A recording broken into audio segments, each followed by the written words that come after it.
ಬೆಳಿಗ್ಗೆ 8 ಗಂಟೆ ಆದ್ರೂ ಕೂಡ ಚಂದನಪುರದಲ್ಲಿ ಚಳಿ ಜಾಸ್ತಿ ಇತ್ತು. ರಾಮ್ ಅವರು ಕೂತ್ಕೊಂಡು ಪೇಪರ್ ಅನ್ನು ಓದ್ತಾ ಇದ್ರೆ ಕಾಂತಮ್ಮ ಕಾವ್ಯ ಇಬ್ರು ಸೋಫಾದಲ್ಲಿ ಕೂತ್ಕೊಂಡು ಟಿವಿ ನೋಡ್ತಿದ್ರು. ಅಡುಗೆ ಮನೆಯಲ್ಲಿ ಕೀರ್ತಿ ಕುಸುಮ ಇಬ್ರು ಅಡಿಗೆ ಮಾಡ್ತಾ ಇದ್ರು. ಏನಮ್ಮ ಕೀರ್ತಿ, ನಾನ್ ಕಾಫಿ ಕೇಳಿ ಎಷ್ಟೊತ್ತಾಯ್ತು, ಇನ್ನು ಕಾಫಿ ಕೈಗೆ ಬರ್ತಾ ಇಲ್ಲ. ಚಳಿಯಲ್ಲಿ ನಾವಿಬ್ರು ಇಲ್ಲಿ ಸಾಯ್ತಾ ಇದೀವಿ, ಏನ್ ಮಾತ್ ನಿಮ್ದು? ಹೌದಮ್ಮ, ಈ ಅತ್ತಿಗೆಯವರು ಯಾವಾಗ್ಲೂ ಹೀಗೇನೆ, ಕೆಲ್ಸ ಕಡಿಮೆ ಮಾತು ಜಾಸ್ತಿ. ನಮ್ಮಿಬ್ರಿಗೂ ಇವರು ಯಾವಾಗ ಟಿಫಿನ್ ಕೊಡ್ತಾರ ಏನೋ, ನನಗೂ ತುಂಬಾ ಹಸಿವಾಗ್ತಿದೆ. ಒಂದು ಕಡೆ ಕೀರ್ತಿ ಕೈಯಲ್ಲಿ ಕಾಫಿನ ತಗೊಂಡ್ರೆ ಕುಸುಮ ಇನ್ನೊಂದ್ ಕೈಯಲ್ಲಿ ಟಿಫಿನ್ ನ ತಗೊಂಬಂದ್ಲು. ಅತ್ತೆ, ಕಾಫಿ ಕುಡಿಯಕ್ಕೆ ಬೇಕಾದ್ರೂ ನಿಮ್ಗೆ ಸಮಯ ಇರ್ಬೋದು, ಆದ್ರೆ ಮಾತಾಡ್ಲಿಕ್ಕೆ ನಮಗೆ ಸಮಯ ಸಿಗಲ್ಲ ಅಲ್ವಾ? ಅದಕ್ಕೆ ನಾವು ಮಾತಾಡ್ಕೊಂಡೆ ಕೆಲಸ ಮಾಡೋದು. ಏನಮ್ಮ, ಇವತ್ತು ಕಾಫಿಯಲ್ಲಿ ಸಕ್ಕರೆ ಕಡಿಮೆ ಆಗಿದೆ, ಬೇಕು ಬೇಕು ಅಂತಾನೆ ಸಕ್ಕರೆನ ಕಡಿಮೆ ಮಾಡಿದ್ದಾ? ಇಲ್ಲತ್ತೆ, ಈ ನಡುವೆ ಡಾಕ್ಟ್ರು ಏನ್ ಹೇಳಿದ್ರು, ನಿಮಗೆ ಶುಗರ್ ಬಾರ್ಡ್ರಲ್ಲಿ ಇದೆ ಅಂತ ಹೇಳಿದ್ರಲ್ವಾ? ನಿಮಗೆ ಏನಾದ್ರೂ ಶುಗರ್ ಬಂದು ತೊಂದರೆ ಆದ್ರೆ ನಮಗೆ ತಾನೇ ಮೊದ್ಲು ತೊಂದರೆ ಆಗೋದು. ಸಿಹಿ ಮಾತಲ್ಲಿದ್ರೆ ಸಾಕತ್ತೆ, ಕಾಫಿಯಲ್ಲೆಲ್ಲ ಇರ್ಬೇಕಾದ ಅವಶ್ಯಕತೆ ಏನೂ ಇಲ್ಲ. ಅಯ್ಯೋ ಪರವಾಗಿಲ್ವೇ, ಇವಾಗೆಲ್ಲ ಕೀರ್ತಿ ಅತ್ತಿಗೆಗೆ ಮಾತಾಡ್ಲಿಕ್ಕೆ ತುಂಬಾ ಚೆನ್ನಾಗಿ ಗೊತ್ತಾಗ್ಬಿಟ್ಟಿದೆ ನೋಡಿ. ಕುಸುಮ ಅತ್ತಿಗೆ ಏನಾದ್ರೂ ಮಾತಾಡ್ತಾರಾ ಅಂತ? ಎಲ್ಲ ಕಾವ್ಯ, ಕೀರ್ತಿಯಕ್ಕೆ ಹೇಳಿದ್ದು ಕೂಡ ನಿಜನೇ. ಅತ್ತೆಯವರ ಆರೋಗ್ಯ ನಮ್ಗೆ ಮುಖ್ಯ ಅಲ್ವಾ? ಸಾಕು ಸಾಕು, ಇಬ್ರು ಮಾತ್ ನಿಲ್ಸಿ. ನಿಮ್ ಮಾವನ್ಗೆ ಬಿಸ್ನೀರ್ ಬೇಕಂತೆ, ಮೊದ್ಲು ತಗೊಂಡೋಗಿ ಕೊಡಿ. ಸಂಜೆ 6 ಗಂಟೆ ಸಮಯ. ಹೊರಗಡೆ ರಘುರಾಮ್ ಅವರು ವಾಕಿಂಗ್ಗೆ ಸಿದ್ಧವಾಗಿದ್ರು. ಸಮಯದಲ್ಲಿ ಹೊರಗಡೆ ಮಂಜು ಬೀಳ್ತಾ ಇತ್ತು. ಶಲ್ಯ, ನಾನು ಹೀಗೇನೆ ಪಾರ್ಕ್ ವರೆಗೆ ಸ್ವಲ್ಪ ಹೋಗಿ ಬರ್ಲಾ? ನೋಡ್ಕೊಂಡೋಗಿ. ಹೊರಗಡೆ ಚಳಿ ಗಾಳಿ ಮಳೆ ಕೂಡ ಬಿದ್ದಿದ್ರಿಂದ ಹೊರಗೆ ಜಾರ್ತಾ ಇದೆ. ಹೀಗೆ ರಘುರಾಮ್ ಕೂಡ ಪಾರ್ಕಿಗೆ ಹೊರಟೋದ್ರು. ರಘುರಾಮ್ ಹೋಗಿ ಸ್ವಲ್ಪ ಸಮಯದಲ್ಲೇ ಹೊರಗಡೆ ಏನೋ ಜೋರಾದ ಶಬ್ದ ಕೇಳಿಸ್ತು. ರಘುರಾಮ್ ಅವರು ಹೋಗ್ತಾ ಕೆಳಗೆ ಜಾರಿ ಬಿದ್ದೇ ಬಿಟ್ರು. ಅವರ ಕಾಲು ತುಂಬಾನೇ ಊದಿ ಹೋಗಿತ್ತು. ಅಮ್ಮ, ತಂದೆಯವರು ಹೊರಗಡೆ ಜಾರಿ ಬಿದ್ಬಿಟ್ರು. ಅವರಿಂದ ಕಾಲ್ನ ಎತ್ತಿ ಇಡಕ್ಕೂ ಆಗ್ತಾ ಇಲ್ಲ. ಬೇಗ ಡಾಕ್ಟರ್ ಅವ್ರನ್ನ ಕರೀರಿಯಮ್ಮ. ಡಾಕ್ಟರ್ ಕೂಡ ಬಂದು ನೋಡಿದ್ರು. ರಘುರಾಮ್ ಅವರೇ, ನಿಮಗೆ ವಯಸ್ಸು ಕೂಡ ಜಾಸ್ತಿ ಆಗಿದೆ. ಇವಾಗ ನಿಮ್ ಕಾಲು ಫ್ರ್ಯಾಕ್ಚರ್ ಆಗಿದೆ. ವಯಸ್ಸಾದ ಕಾರಣ ಮೂಳೆಗಳಲ್ಲಿ ಬಲ ಕೂಡ ಜಾಸ್ತಿ ಇರಲ್ಲ. ದಿನ ಕಂಪ್ಲೀಟ್ ಆಗಿ ನೀವು ರೆಸ್ಟ್ ಮಾಡಬೇಕು. ಅದ್ರ ಜೊತೆಗೆ ಒಳ್ಳೆ ರೀತಿಯ ಆರೋಗ್ಯವಾದ ಫುಡ್ಗಳನ್ನು ತಗೋಬೇಕು. ಸಮಯದಲ್ಲಿ ನೀವು ಸೂಪ್ ಕುಡಿದ್ರೆ ನಿಮಗೆ ಎಲುಬು ಬೇಗ ಕೂಡುತ್ತೆ. ಅಯ್ಯೋ, ಇವಾಗ ಏನ್ರಿ ಮಾಡೋದು?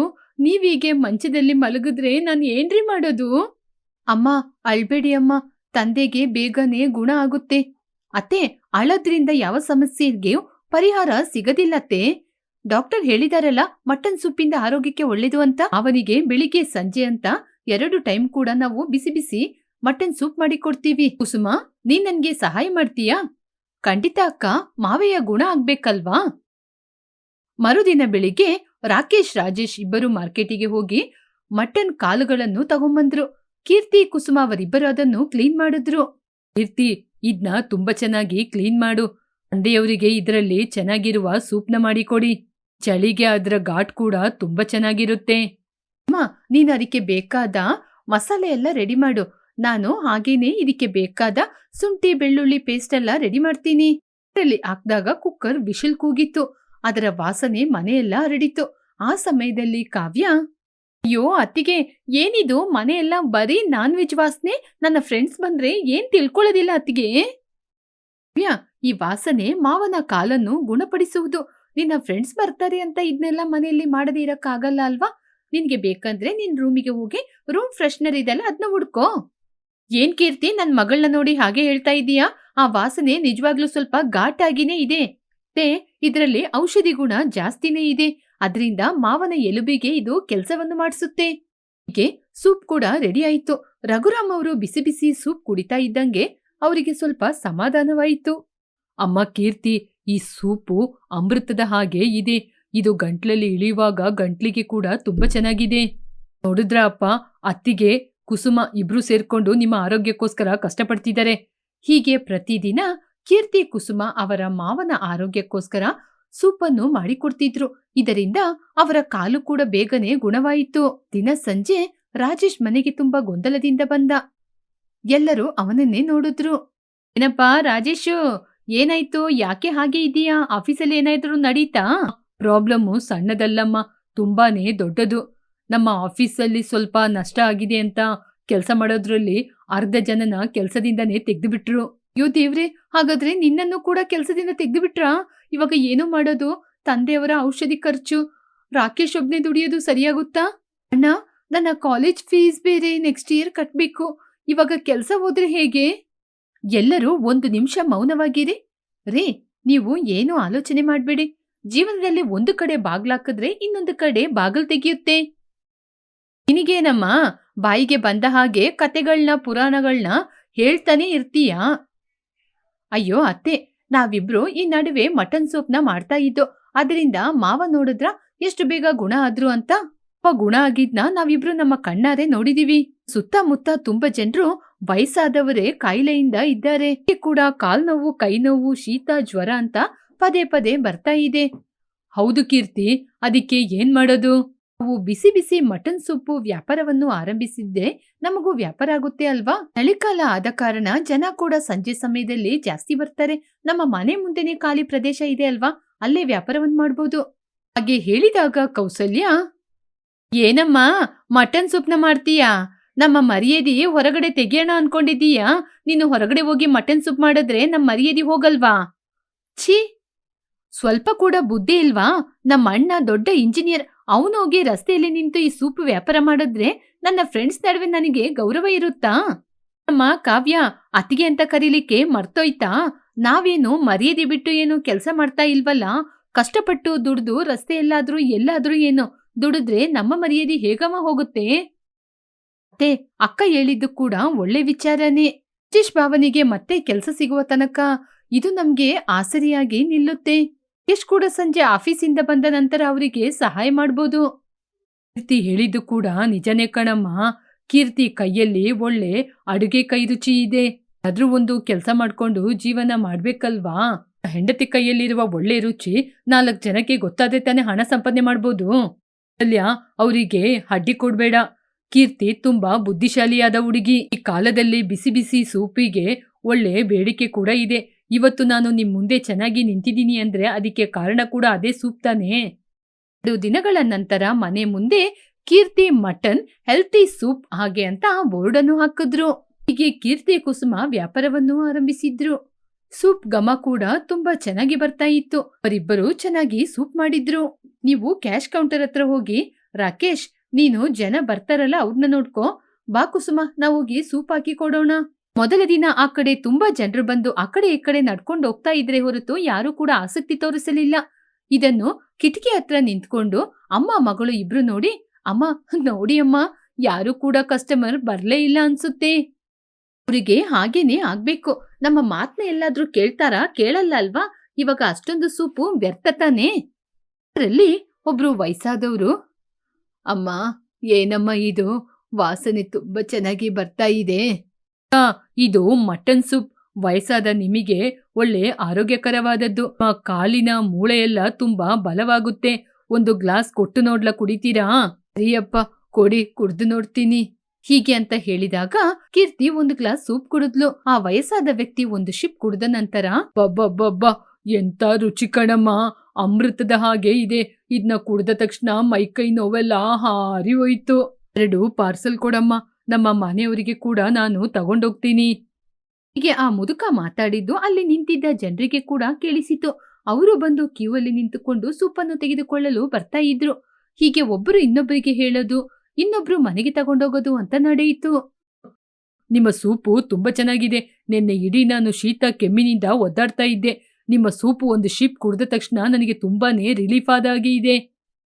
ಸರ್, ಇದರಲ್ಲಿ ನಾವು ಹಾಕುವಂಥದ್ದು ಸಾಧಾರಣವಾದ ಮಸಾಲ. ನಮಗೆ ಎಲ್ಲರೂ ಕುಡಿದು ಚೆನ್ನಾಗಿರ್ಬೇಕು ಅಷ್ಟೇ ಬೇಕಾಗಿದ್ದು.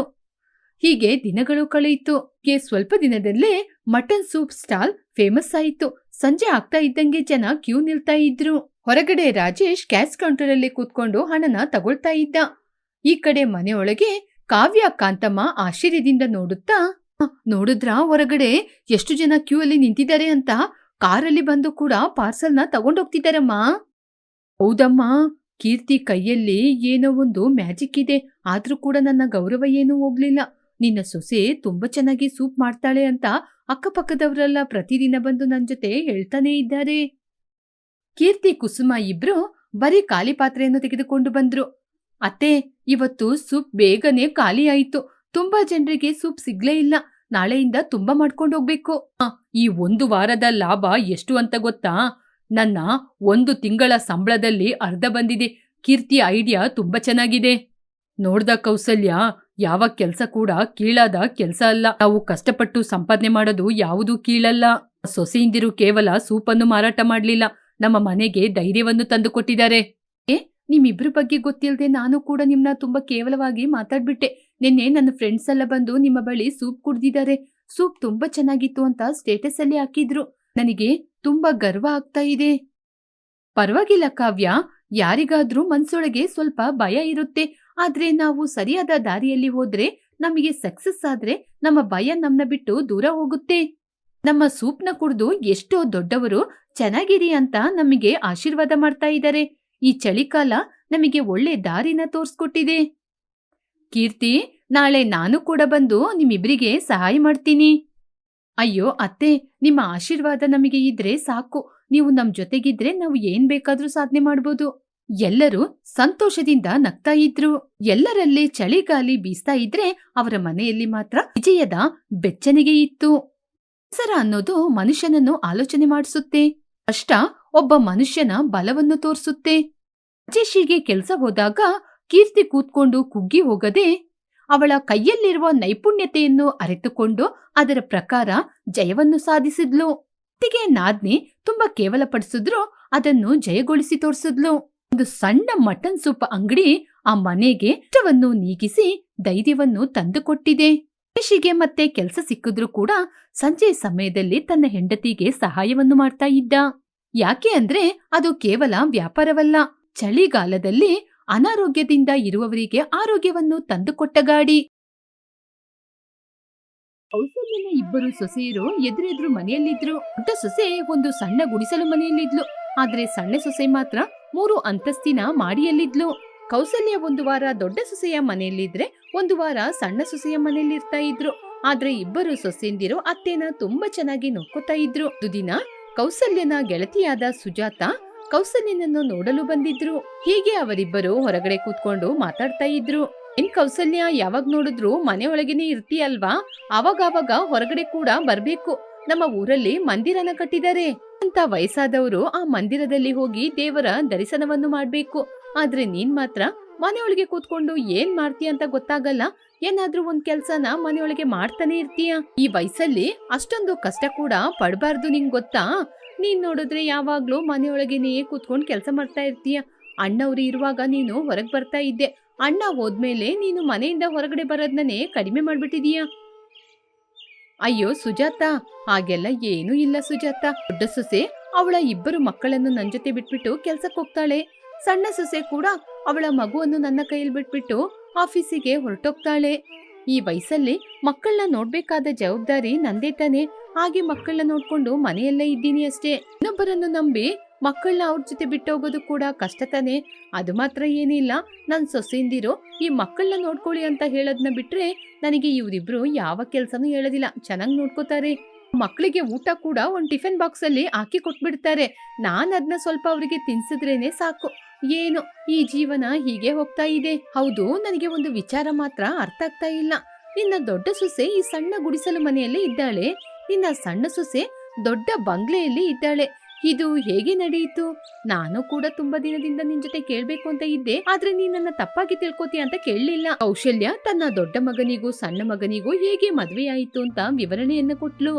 ಸ್ವಲ್ಪ ವರ್ಷಗಳ ಹಿಂದೆ ನಮ್ಮ ದೊಡ್ಡ ಮಗನಿಗೆ ಒಳ್ಳೆ ಸಂಬಂಧವನ್ನು ನೋಡಿ ನಾವು ಮದ್ವೆಯನ್ನ ಮಾಡ್ಬೇಕು. ದೊಡ್ಡ ಸೊಸೆ ಮನೆಗ್ ಬಂದ್ರೆ ಆಮೇಲೆ ಮನೆ ಜವಾಬ್ದಾರಿನೆಲ್ಲ ಅವಳೇ ಚೆನ್ನಾಗಿ ನೋಡ್ಕೋಬಹುದು. ನಿನ್ ಗಂಡ್ ಮಕ್ಕಳ ಜೊತೆ ಕೇಳು ಕೌಶಲ್ಯ, ಅವರಿಗೆ ಎಂತಹ ಹುಡುಗಿರು ಬೇಕು ಅಂತ. ಯಾಕೆ ಅಂದ್ರೆ ನಮ್ಮ ದೊಡ್ಡವನಿದ್ದಾನೆಲ್ಲ ಅವನ್ ಕೂಡ ಅಮ್ಮಯ್ಯಕ್ಕ. ಆದ್ರೆ ಸಣ್ಣವನಿದ್ದಾನೆ ನೋಡು, ಅವನು ಸಾಧಾರಣ ಆದವನಲ್ಲ. ನಮ್ಮ ಸಣ್ಣ ಮಗನಾದ ರಾಕೇಶ್ನ ಮಾತ್ರ ನಾನು ನಂಬದೇ ಇಲ್ಲ. ಅವನು ಸರಿಯಾದ ಕಳ್ಳ ನನ್ ಮಗ. ಅವನಿಗೆ ಮಾತ್ರ ಯಾರಾದ್ರೂ ಹುಡುಗಿನ ನೋಡಿ ಮದ್ವೆ ಮಾಡ್ಕೊಂಡು ಅವನು ಮನೆಗೇನೆ ಕರ್ಕೊಂಬಂದ್ಬಿಡ್ತಾನೆ. ಅವನ ವಿಚಾರದಲ್ಲಿ ನಾವಿಬ್ರು ಸ್ವಲ್ಪ ಎಚ್ಚರವಾಗಿನೇ ಇರ್ಬೇಕು. ನಿಮಗೆ ನಮ್ಮ ಸಣ್ಣ ಮಗನ ಕಂಡ್ರೆ ಯಾವಾಗ್ಲೂ ಹಾಗಲ್ಲರಿ, ಅದು ನನಗೆ ಗೊತ್ತಿರುವ ವಿಚಾರ ತಾನೆ. ಸರಿ ಆಯ್ತು, ನೀವು ಹೇಳ್ತಾ ಇದ್ದೀರಲ್ಲ, ಯಾವುದಕ್ಕೂ ಒಂದ್ ಮಾತು ಇಬ್ಬರ ಜೊತೆ ಕೇಳ್ಕೊತೀನಿ. ಹೀಗೆ ಕೌಶಲ್ಯ ತನ್ನ ಇಬ್ಬರು ಮಕ್ಕಳನ್ನು ಕೂರಿಸಿ ಮದುವೆ ವಿಚಾರದ ಬಗ್ಗೆ ಕೇಳಿದ್ರು. ಅಮ್ಮ, ನನಗೆ ಇಂಥವ್ರೇ ಬೇಕು ಅಂಥವಳೇ ಬೇಕು ಅಂತ ನಾನು ಏನು ಹೇಳಲ್ಲಮ್ಮ. ನನಗೆ ಯಾವ ರೀತಿ ಜೋಡಿ ಬೇಕು ಅಂತ ತಂದೆ ತಾಯಿಯಾದ ನಿಮಗೆ ಗೊತ್ತಿರುತ್ತೆ ಅಲ್ವಾ. ನೀವು ಯಾರನ್ನೇ ತೋರಿಸಿ ಮದ್ವೆಯಾಗು ಅಂತ ಹೇಳಿದ್ರು ಕೂಡ ನಾನು ಕಣ್ಮುಚ್ಕೊಂಡು ತಾಳಿ ಕಟ್ತೀನಿ, ನಾನು ಒಪ್ಕೋತೀನಮ್ಮ. ನಾನು ಹೇಳ್ದೆ ಅಲ್ವರಿ, ನನ್ ದೊಡ್ಡ ಮಗ ನನ್ ಮಾತ್ ಮೀರದೇ ಇಲ್ಲ ಅಂತ. ಯಾವಾಗ್ಲೂ ನನ್ನ ಮಾತೆ ವೇದವಾಕ್ಯ, ನಾನು ಏನ್ ಹೇಳಿದ್ರು ಕೇಳ್ತಾನೆ. ಸರಿಯಪ್ಪ, ನೀನು ಅಂದುಕೊಂಡ ಹಾಗೆ ಒಳ್ಳೆ ಸಂಬಂಧ ನೋಡಿ ನಿನಗೆ ನಾವು ಮದ್ವೆ ಮಾಡ್ತೀವಿ. ಏನೋ ಸಣ್ಣವನೇ, ನಿನ್ನ ಕಳ್ಳ ನೋಟ ನೋಡಿದ್ರೆ ನೀನೇನೋ ಕಿತಾಪತಿ ಮಾಡ್ಕೊಂಬರ್ತೀಯ ಅನ್ಸುತ್ತೆ. ಮಾ, ನನ್ ಬಗ್ಗೆ ನಿಮಗೆ ಗೊತ್ತಿರುವ ವಿಚಾರ ತಾನೆ. ನಾನು ಏನೇ ಆಲೋಚನೆ ಮಾಡಿದ್ರು ಕೂಡ ಎಲ್ಲ ನಿಮ್ಮ ಒಳ್ಳೇದಕ್ಕೋಸ್ಕರನೇ. ನಾನು ಏನೇ ಕೆಲಸ ಮಾಡಿದ್ರು ನಮ್ಮ ಮನೆಯ ಒಳ್ಳೆತನಕ್ಕೋಸ್ಕರನೇ ನಾನು ಕೆಲಸ ಮಾಡ್ತೀನಿ. ಏನೋ ಕಳ್ಳ ಮಾತೆಲ್ಲ ಮಾತಾಡ್ತಾ ಇದೀಯಾ? ಮೊದ್ಲು ವಿಷಯ ಏನು ಅಂತ ಹೇಳೋ. ಅದೇ ಅಮ್ಮ, ನಾನು ಒಂದು ಶ್ರೀಮಂತ ಹುಡುಗಿಯನ್ನು ಪ್ರೀತಿ ಮಾಡ್ತಾ ಇದ್ದೀನಿ. ಅವ್ರ ಮನೆಯಲ್ಲಿ ಮದುವೆಗೆ ಒಪ್ಪಿದ್ದಾರೆ. ಇನ್ನೊಂದು ಮುಖ್ಯವಾದ ವಿಷಯ ಏನಂದ್ರೆ, ಇನ್ನು ಒಂದೇ ತಿಂಗಳಲ್ಲಿ ನನ್ ಮದ್ವೆ. ಮಾತನ್ನು ಕೇಳಿದ ತಕ್ಷಣ ತಂದೆಯಾದ ರಘುರಾಮ್ ಜೋರಾಗಿ ನಗ್ತಾ ಇದ್ರು. ನಾನು ಹೇಳ್ದೆ ಅಲ್ವಾ, ನಿನ್ನ ಸಣ್ಣ ಮಗ ಕಳ್ಳನ್ ಮಗ ಅಂತ. ಸಾಧಾರಣವಾದ ಗಂಡ್ಮಕ್ಳು ಪ್ರೀತಿ ಮಾಡಿ ಮನೆಯಲ್ಲಿ ಹೇಳ್ತಾರೆ, ಆದ್ರೆ ಇವನೇನಂದ್ರೆ ಮದುವೆನ ಫಿಕ್ಸ್ ಮಾಡಿ ನಮ್ ಜೊತೆ ಹೇಳ್ತಿದ್ದಾನೆ. ನೀನು ಹೇಳ್ತಾ ಇದ್ದೆ, ನನ್ನ ಗಂಡ್ಮಕ್ಳು ನನ್ ಮಾತ್ ಕೇಳ್ತಾರೆ, ಸಣ್ಣವನು ಅಂದ್ರೆ ನಿಮ್ಗೆ ಇಷ್ಟಾನೇ ಆಗಲ್ಲ, ಅವನು ನನ್ನ ಗೌರವನ ನಿಲ್ಸ್ತಾನೆ ಅಂತ. ಇವಾಗ ನೀನ್ ಸಣ್ಣ ಮಗ ಮಾಡಿರುವ ಕೆಲ್ಸ ಏನು, ಅವನ್ ಬಗ್ಗೆ ನೀನು ಮಾತಾಡಿದ ಮಾತುಗಳೇನು? ನೋಡು ನೋಡು, ನಿನ್ನ ಅಣ್ಣನ ಜೊತೆ ಮದ್ವೆ ವಿಚಾರ ಕೇಳಿದಾಗ ಎಲ್ಲ ನಿಮ್ಮಿಷ್ಟ ಅಂತ ಹೇಳಿದ್ರೆ ನೀನ್ ಮಾತ್ರ ಕಳ್ಳನ ಹಾಗೆ ಪ್ರೀತಿ ಮಾಡ್ಕೊಂಡ್ ಬಂದ್ ಕೂತಿದೀಯ. ನನ್ ನಂಬಿ ನಿಮ್ ತಂದೆ ಬಳಿ ನಿಮ್ನ ಹೊಗಳ್ತಾ ಇದ್ದಿದ್ದು ನನ್ನ ತಪ್ಪೇ ಕಣೋ. ನಿಮ್ ತಂದೆ ಜೊತೆ ನಿಮ್ ಬಗ್ಗೆ ತುಂಬಾ ಹೆಮ್ಮೆಯಿಂದ ಹೇಳ್ತಾ ಇದ್ದೆ. ಸರಿ, ತೀರ್ಮಾನ ತಗೊಂಡಾಯ್ತಲ್ವಾ, ಇನ್ನು ಮುಂದೆ ಮಾಡ್ಲಿಕ್ಕಿರುವ ಕೆಲ್ಸ ಏನು? ಅಣ್ಣನಿಗೆ ಕೂಡ ಒಳ್ಳೆ ಸಂಬಂಧನ ಹುಡುಕಿ ಒಂದೇ ಮಂಟಪದಲ್ಲಿ ಇಬ್ರಿಗೂ ಮದ್ವೆ ಮಾಡಿಸ್ತೀವಿ. ಹೀಗೆ ಕೌಶಲ್ಯ ತನ್ನ ಊರಿನಲ್ಲೇ ಎಲ್ರ ಜೊತೆನೂ ತನ್ನ ದೊಡ್ಡ ಮಗನಿಗೆ ಸಂಬಂಧವನ್ನು ನೋಡ್ಲಿಕ್ಕೆ ಹೇಳಿದ್ಲು. ದೊಡ್ಡ ಮಗನಿಗೆ ಕೀರ್ತಿ ಎನ್ನುವ ಹುಡುಗಿಯನ್ನು ಹುಡುಕಿ ಮದ್ವೆ ಮಾಡಿಸಿದ್ರು. ಒಂದು ದಿನ ಮನೆಯಲ್ಲಿ ಇಬ್ಬರು ಸೊಸೆಂದಿರು ತನ್ನ ಗಂಡಂದಿರು ಬರ್ತಾರೆ ಅಂತ ಕಾಯ್ತಾ ಇದ್ರು. ಅವಾಗ ಚಳಿಕಾಲ. ಯಾಕ್ರಮ್ಮ, ನಿಮ್ಮ ಗಂಡಂದಿರು ಮನೆಗೆ ತಾನೇ ಬರ್ತಾರೆ, ಹಾಗೆ ವಾಪಸ್ ಹೋಗಲ್ಲ ಅಲ್ವಾ? ನೀವಿಬ್ರು ಈ ಚಳಿಯಲ್ಲಿ ಯಾಕೆ ಬಾಗಿಲಲ್ಲೇ ನಿಂತು ಕಾಯ್ತಾ ಇದ್ದೀರಾ? ಅವ್ರು ಬರುವಾಗ ಬರ್ತಾರೆ ಹೇಳಿದಾಗ ಇಬ್ಬರು ಸೊಸೆಂದಿರು ಮನೆಯೊಳಗೆ ಬಂದ್ರು. ಅದೇ ಸರಿಯಾದ ಸಮಯಕ್ಕೆ ಇಬ್ಬರು ಗಂಡು ಮಕ್ಕಳು ಮನೆಗೆ ಬಂದ್ರು. ದೊಡ್ಡವನಾದ ರಾಜೇಶ್ ಕೈಯಲ್ಲಿ ಒಂದು ಕಂಬ್ಳಿ ಇತ್ತು. ಏನ್ರಿ ಇದು? ಇದ್ನ ಯಾರ್ ಕೊಟ್ರು? ಇದು ಚಳಿಕಾಲ ಅಲ್ವಾ, ಚಳಿನ ತಡ್ಕೊಳಕ್ಕೆ ಆಗ್ತಾ ಇಲ್ಲ. ಅದಕ್ಕೇನೆ ಈ ಚಳಿಕಾಲದಲ್ಲಿ ಚೆನ್ನಾಗಿರುವ ಕಂಬ್ಳಿ ಇದ್ರೆ ಚೆನ್ನಾಗಿರುತ್ತೆ ಅಂತಾನೆ ನಾವು ಕಂಬ್ಳಿನ ಒದ್ಕೋಬೇಕು ಅಂತ ಇದನ್ನ ತಗೊಂಬಂದೆ. ಹಳೆಯ ಕಂಬ್ಳಿ ಎಲ್ಲ ಹಾಳಾಗ್ಬಿಟ್ಟಿದೆ, ಅದರಿಂದ ರಾತ್ರಿ ಒದ್ಕೊಂಡು ನಿದ್ರೇನೂ ಬರೋದಿಲ್ಲ, ಬೇಗ ಬೆಳಿಗ್ಗೆ ಎದ್ದೇಳು ಬೇಕು. ತಕ್ಷಣ ಆ ಕಂಬ್ಳಿಯನ್ನು ಹೊರಗೆ ತೆಗೆದು ನೋಡಿದ್ಲು. ಆ ಕಂಬ್ಳಿ ತುಂಬಾ ಚೆನ್ನಾಗಿತ್ತು. ಏನು, ನೀವು ಇಷ್ಟು ಹಳೆಯ ಕಂಬ್ಳಿನ ಒದ್ಕೋತೀರಾ? ನಮ್ಮಮ್ಮ ನನಗೆ ತುಂಬಾ ಚೆನ್ನಾಗಿರುವ ಕಂಬ್ಳಿನ ಮದ್ವೆಯಲ್ಲೇ ಕೊಟ್ಟಿದ್ದಾರೆ. ಸುಮ ಹೀಗೆ ಹೇಳಿದ್ರು ಕೂಡ ಕೀರ್ತಿ ಅದ್ರ ಬಗ್ಗೆ ಆಲೋಚನೆ ಮಾಡದೆ ಏನು ಹೇಳಲಿಲ್ಲ, ಸುಮ್ಮನೆ ಇದ್ಲು. ಮರುದಿನ ಬೆಳಿಗ್ಗೆ ಎದ್ದು ಕೀರ್ತಿ ಫ್ರಿಡ್ಜ್ ಅನ್ನು ಓಪನ್ ಮಾಡೋಣ ಅಂತ ನೋಡಿದ್ರೆ ಅದಕ್ಕೆ ಲಾಕ್ ಹಾಕಿತ್ತು. ಅತ್ತೆ, ಫ್ರಿಡ್ಜ್ ನ ಲಾಕ್ ಮಾಡಿದರೆ, ಫ್ರಿಡ್ಜ್ ಒಳಗೆ ಹಾಲಿದೆ ಅತ್ತೆ. ನಿಮ್ ಮಗನಿಗೆ ಬೆಳಿಗ್ಗೆ ಎದ್ದು ಕಾಫಿ ಕುಡಿಯೋದಿದ್ರೆ ಆಗಲ್ಲ. ಹೌದಾ, ಬೀಗ ಹಾಕಿದ್ಯಾ? ಸರಿ ಸರಿ, ಇರು ಇವಾಗ್ಲೇ ಕುಸುಮನ ಕರೆದು ಕೇಳ್ತೀನಿ. ಹೀಗೆ ಕೌಶಲ್ಯ ಹೋಗಿ ಕುಸುಮನ ಕರೆದ್ರು. ನಮ್ ತಾಯಿ ಮನೆಯವರು ನಮಗೋಸ್ಕರ ಕೊಟ್ಟಿದ್ದು, ಇದ್ನ ನನ್ನ ಬಿಟ್ರೆ ಬೇರೆ ಯಾರು ಕೂಡ ಉಪಯೋಗ ಮಾಡಂಗಿಲ್ಲ. ಈ ಮನೆಯಲ್ಲಿರುವ ಪ್ರತಿಯೊಂದು ವಸ್ತು ಕೂಡ ನನಗೆ ನನ್ನ ತಾಯಿ ಮನೆಯಿಂದ ಕೊಟ್ಟಂತಹ ವಸ್ತು. ಈ ವಸ್ತುಗಳನ್ನ ನನ್ನ ಕೇಳ್ದೆ ಯಾರು ಕೂಡ ಉಪಯೋಗ ಮಾಡಬಾರ್ದು. ಏನಮ್ಮ ಕುಸುಮ, ಇಷ್ಟು ದಿನ ಇಲ್ದೆ ಇವಾಗೇನಮ್ಮ ಈ ಭೇದಾಭಿಪ್ರಾಯ? ಬಾವ ಮೊನ್ನೆ ಕಂಬ್ಳಿ ತಂದಾಗ ನಿಮಗೆ ಬೇಕಾ ಬೇಡ್ವಾ, ನಿಮ್ ಜೊತೆ ಇದೆಯಾ ಇಲ್ವಾ ಅಂತ ನನ್ ಜೊತೆ ಏನೋ ಒಂದ್ ಮಾತ್ ಕೇಳಲಿಲ್ಲ ಅಲ್ವಾ? ಅದಕ್ಕೇನೆ ನನ್ನ ವಸ್ತುಗಳನ್ನ ನಾನೇ ಇಟ್ಕೋತೀನಿ. ಅವರ ವಸ್ತುಗಳನ್ನ ಅವ್ರು ಅಷ್ಟೊಂದು ಭದ್ರವಾಗಿ ಉಪಯೋಗ ಮಾಡುವಾಗ ನಾನ್ ಯಾಕೆ ನನ್ನ ವಸ್ತುಗಳನ್ನ ಸುಮ್ನೆ ಬಿಟ್ಕೊಡ್ಬೇಕು? ಹೀಗೆ ಆ ಮನೆಯಲ್ಲಿ ಪ್ರತಿಯೊಂದು ಸಣ್ಣ ಸಣ್ಣ ವಿಚಾರಕ್ಕೆ ಕೂಡ ಇಬ್ಬರು ಜಗಳ ಮಾಡ್ತಾ ಇದ್ರು. ಕೌಶಲ್ಯ ಕೀರ್ತಿ ಮತ್ತು ಕುಸುಮನ ಸಮಾಧಾನ ಮಾಡುವುದೇ ಆ ಮನೆಯಲ್ಲಿ ಅವರಿಗೆ ದೊಡ್ಡ ಕೆಲಸವಾಗಿತ್ತು. ಗುರಮ್ ಅವರು ಕೊಟ್ಟಂತಹ ಸಲಹೆ ಮೇರೆಗೆ ಇಬ್ಬರು ಸೊಸೆಂದಿರ್ನ ಬೇರೆ ಬೇರೆ ಮನೆ ಮಾಡ್ಕೊಂಡಿರಿ ಅಂತ ಹೇಳಿದ್ರು. ಸುಮ ಅವಳ ತಂದೆ ತಾಯಿಯ ಸಹಾಯದಿಂದ ಹೊಸ ಮನೆ ಹೊಸ ವಸ್ತುಗಳನ್ನು ಖರೀದಿ ಮಾಡಿದ್ಲು. ಕೀರ್ತಿ ಮತ್ತು ರಾಜೇಶ್ ಅವರ ಅಂತಸ್ತಿಗೆ ತಕ್ಕ ಹಾಗೆ ಒಂದು ಸಣ್ಣ ಮನೆಯನ್ನು ಮಾಡಿಕೊಂಡು ಇದ್ರು. ಇನ್ನು ತಂದೆ ತಾಯಿಯ ವಿಚಾರಕ್ಕೆ ಬಂದ್ರೆ ಸ್ವಲ್ಪ ದಿನ ನಾವು ನೋಡ್ಕೊಳ್ಳೋಣ ಅಂತ ತೀರ್ಮಾನ ಮಾಡ್ಕೊಂಡ್ರು. ಹೀಗೆ ಕೌಶಲ್ಯ ಸುಜಾತನ್ ಜೊತೆ ನಡೆದು ಮುಗಿದ ವಿಷಯದ ಬಗ್ಗೆ ಎಲ್ಲ ಮಾತಾಡ್ತಾ ಇದ್ರು. ಅವರು ಯಾವಾಗ್ಲೂ ಜಗಳ ಮಾಡ್ಕೊಂಡು ಹೀಗೆ ದೂರ ಆಗಿರ್ಬೋದು, ಆದ್ರೆ ಇನ್ನೂ ಕೂಡ ಅವ್ರನ್ನ ಯಾಕೆ ಹಾಗೇನೆ ಬಿಟ್ಟಿದೀರಾ? ಒಳ್ಳೆ ಮಾತು ಹೇಳಿ ಒಗ್ಗಟ್ಟಿನಿಂದ ಇರಕ್ಕೆ ಹೇಳ್ಬೇಕು ತಾನೆ. ದೊಡ್ಡ ಸೊಸೆ ಸಣ್ಣ ಸೊಸೆ, ದೊಡ್ಡ ಮಗ ಸಣ್ಣ ಮಗನ್ ಜೊತೆ ಮಾತಾಡಿ ಯಾಕೆ ಇನ್ನು ಬೇರೆ ಆಗಿದ್ದೀರಾ? ಇನ್ನು ಮುಂದೆ ನಾವೆಲ್ಲರೂ ಒಂದೇ ಮನೆಯಲ್ಲಿ ಇರೋಣ ಅಂತ ಹೇಳ್ಬೋದಾಗಿತ್ತಲ್ವಾ? ಹಬ್ಬ ಹರಿದಿನ ಅಂತ ಬಂದಾಗ ಇಬ್ರು ಜೊತೆನೆ ಸೇರಿ ಹಬ್ಬ ಮಾಡ್ತಾರೆ. ಹೀಗೆ ಅವ್ರವ್ರ ಕೆಲ್ಸದಲ್ಲಿ ಎಲ್ರು ಚೆನ್ನಾಗಿದ್ದಾರೆ. ಸಂತೋಷಕ್ಕೋಸ್ಕರ ಅವ್ರಿಬ್ರನ್ನ ಒಂದೇ ಕಡೆ ಇರಿ ಅಂತ ಹೇಳಿದ್ರೆ ಅದು ಸರಿಯಾಗಲ್ಲ ಅಲ್ವಾ? ಮತ್ತೆ ಇವ್ರ ನಡುವೆ ಈ ರೀತಿ ಮನಸ್ತಾಪ ಬಂದ್ರೆ ಮತ್ತೆ ಇವರಿಬ್ರು ದೂರ ಆಗ್ತಾರೆ. ಅದನ್ನೆಲ್ಲ ನೋಡುವಷ್ಟು ಶಕ್ತಿ ನನಗೆ ಇಲ್ಲ. ಆಗ ಹೇಗೆ ಹೋಗ್ತಿದ್ಯೋ ಅದೇ ರೀತಿ ಹೋಗೋದೇ ಒಳ್ಳೇದು. ದೊಡ್ಡವರು ಹೇಳ್ತಾರಲ್ವಾ, ದೂರ ಇದ್ರೇನೆ ಒಳ್ಳೇದು ಅಂತ. ಅದೇ ಪ್ರಕಾರನೇ ಹೋದ್ರೆ ಎಲ್ಲರಿಗೂ ಒಳ್ಳೇದೇ. ಕೌಶಲ್ಯನ ಮಾತನ್ನು ಕೇಳಿದ ಸುಜಾತ ಇದ ವಿಚಾರವನ್ನು ಅರ್ಥ ಮಾಡ್ಕೊಂಡು ಅಲ್ಲಿಂದ ಹೊರಟು ಹೋದ್ರು. ಈ ಕಡೆ ಕೀರ್ತಿ ಮತ್ತು ಕುಸುಮ ಅವರವರ ಜೀವನವನ್ನು ಸಂತೋಷವಾಗಿ ಮಾಡ್ತಾ ಇದ್ರು.